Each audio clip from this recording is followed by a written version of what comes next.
Hey, I'm Dr. Richard Madow, and welcome to this episode of the Dental Practice Fixers podcast. So great to have you here. I hope your summer is going incredibly well. It is super hot where I am, and I hope your practice is super hot in your life as well. In a good way, of course. So, hey, today I want to talk about three questions I'd like to ask every single patient in different situations, of course, as you'll see. But I think these three questions are all extremely powerful, and we'll go into a little bit more detail. But first, I got to let you know that my brand new book, Creating Your Ideal Dental Practice: How to Boost Your Income, Love What You Do, and Create a Winning Team, is going bonkers. People are purchasing it from all over the world, and I'm getting incredible comments.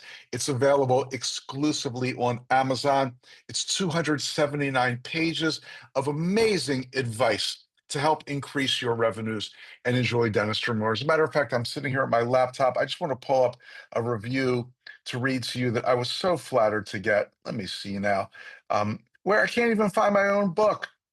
Okay, here it is. I'm going to my own Amazon page, which is kind of weird. This is a review from Fred Joyal, the co-founder of 1-800 Dentist and a total dental trailblazer. He says, Dr. Richard Madow is one of the few voices in dentistry who truly understands what makes a practice succeed and how to make the process fun and enjoyable. This book is a must read for dentists and their teams. Well, and there are many more like this. Go check it out. Again, it's on Amazon. You can get soft cover, hardcover, or the Kindle version, the electronic book. Or if you like, you can get a signed copy from me. I'll write anything you want on there dedicated to you. You can gift it to someone else. Just let me know who to sign it to and what to write. Go to madow.com/signed, madow.com/signed to get your own signed copy. All right, let's talk about three questions to ask every patient. First one is part of what I call the new patient interview. Now, I am not a big believer in bringing a new patient into your private office and pressuring them and making them all uncomfortable. I mean, that they're just going to, as far as they're concerned, they're going to get their teeth checked, checkup and cleaning, as they say.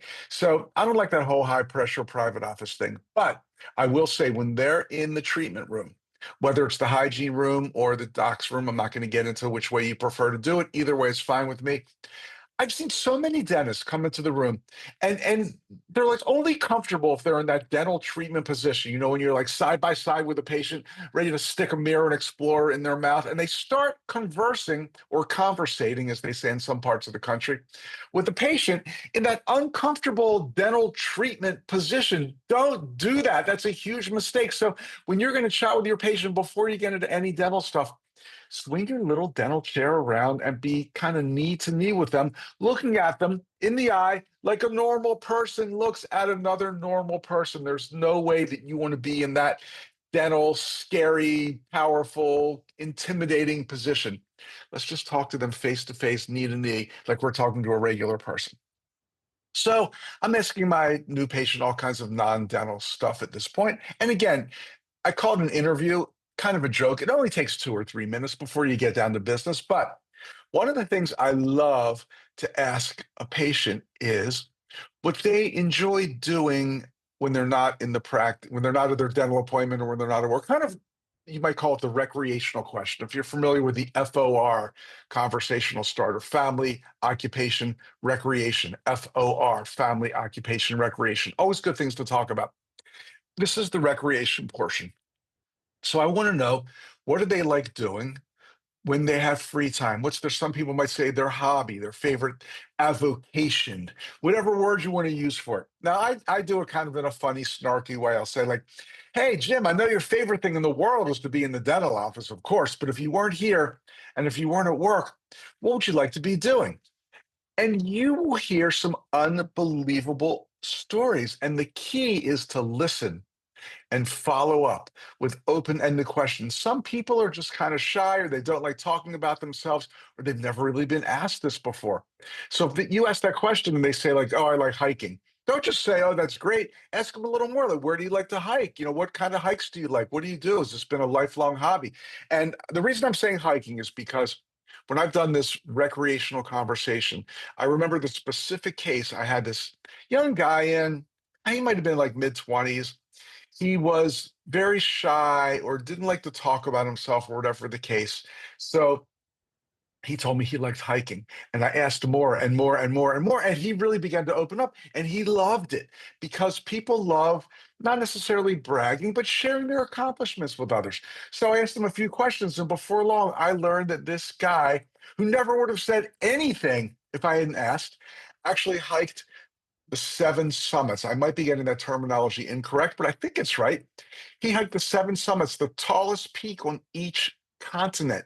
He went to the top of the tallest mountain on every continent, and there was actually a blurb written about him in National Geographic magazine.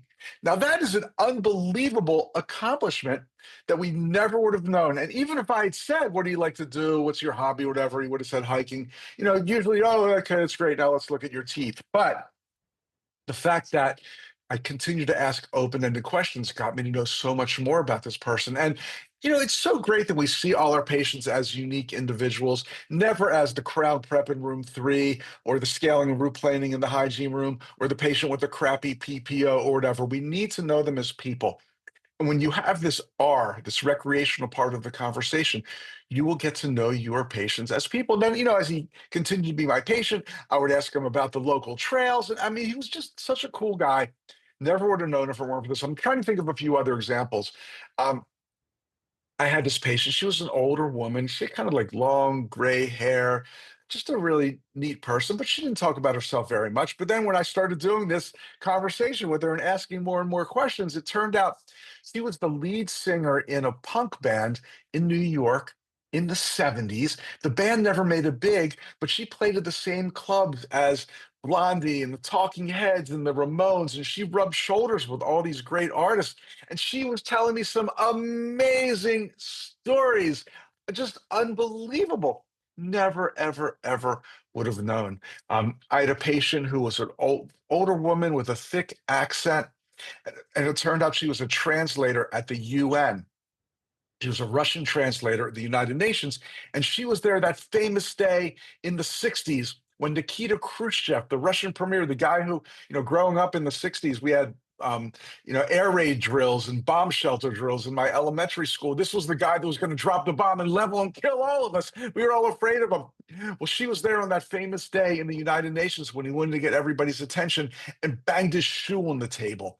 And she pulled out this old clipping from her purse that looked like it had been folded and refolded 10,000 times. It was a picture from the newspaper of Khrushchev holding his shoe in the air, ready to bang it on the table. And she was like two people down from him. So you will just learn amazing stuff about your patients when you get in that human position, looking at them eye to eye, and say, "Hey, I know the favorite thing in the world for you is to be in the dental office, but if you weren't here, and maybe you weren't at work, what would you like to be doing?" And then in a friendly way, you don't want to be grilling them or peppering them with questions, but in a nice, friendly way. Ask a little more, probe a little more, ask a little more. Be truly interested. Jot it down on your patient notes section of your practice management software so you don't forget. You will. I'm now my mind's just like racing with all these incredible stories. Of course, my favorite ones maybe have to do with the music. I had this patient who went to high school with Bob Dylan in Hibbing, Minnesota. He was in Bob Dylan's high school class. And actually, he had some kind of like puppeteering mime act. I'm not sure exactly what it was, but he beat Bob Dylan in the high school talent show. And man, did he tell me some hilarious stories. We had so many laughs about it. I actually read about him in a biography of Bob Dylan and bought him a copy of the book. He had no idea he was in there. I mean, this is unusual. Most of your patients won't have stories that amazing, but it happens. Our lives are interesting. People have great stories. And if we don't want to know our patients as just the crowd prep in room 3, which we never should, it's imperative that we ask questions and get these amazing stories out of it. And you'll just have so much more fun when you hear these stories and get to know your patient as a real person. So that is a question I'd like to ask every single patient. Okay, here's another question, and this is more into clinical dentistry, treatment planning, acceptance, et cetera, et cetera. I've heard people say, ask every patient, would you like to have whiter teeth? And I'm going to say, don't do it. I hate that question for a few reasons. The main reason is it's a yes or no question. If the patient says no, you go nowhere. You say, would you like to have whiter teeth? They say no, which 90% of the people will say, conversation's over. And many people actually would like to have whiter teeth, but they think their teeth really aren't that bad and they don't want to seem like they're overly aesthetically focused or ego driven or whatever. So they'll just say, no, no, things look fine.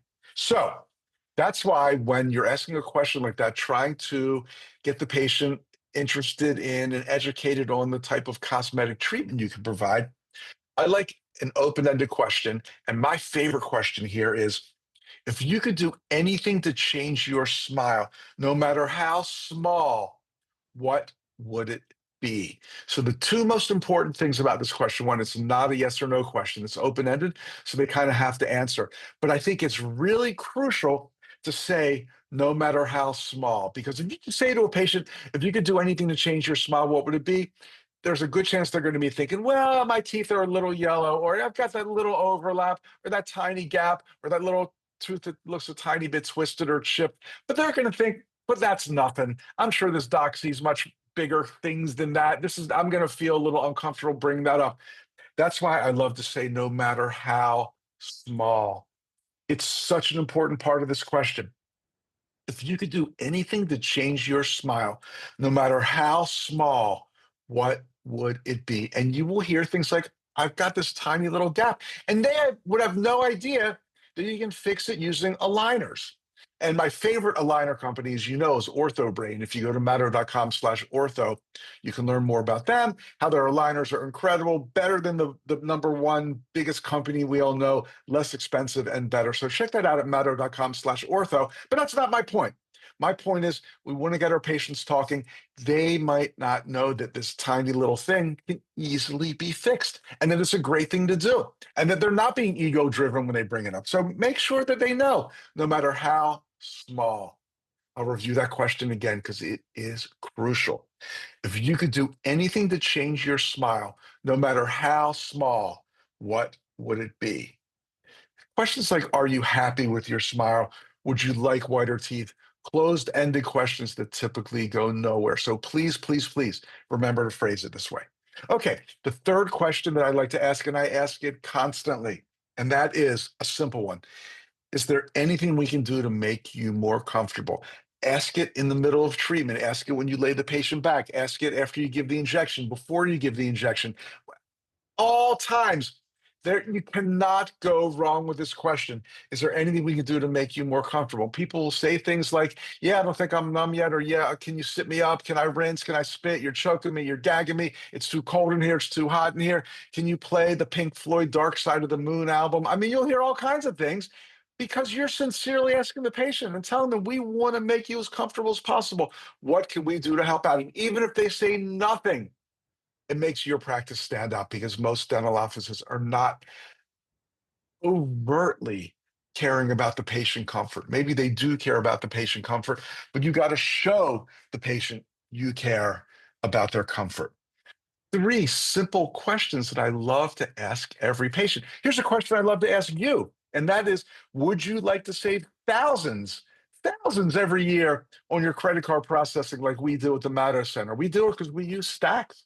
We use Stacks, and they don't pay an overage percentage, just a low, flat monthly fee. You can save thousands just like us.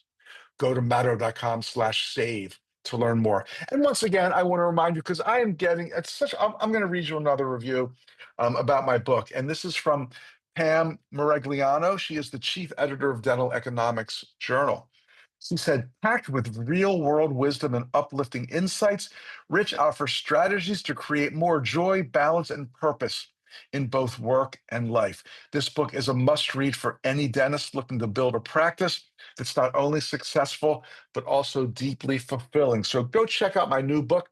It's called Creating Your Ideal Dental Practice, How to Boost Your Income. Love what you do and create a winning team. You can find it on Amazon.com. And if you want a signed copy from me and I'll inscribe it any way you like, go to madow.com/signed. Hey, I'm Dr. Richard Madow, co-founder of the Madow Center for Dental Practice Success. These three questions, so much fun today, and they will be so helpful in your practice. So go ask those questions. and I'll see you soon. Thanks so much for listening to or watching the Dental Practice Fixers podcast.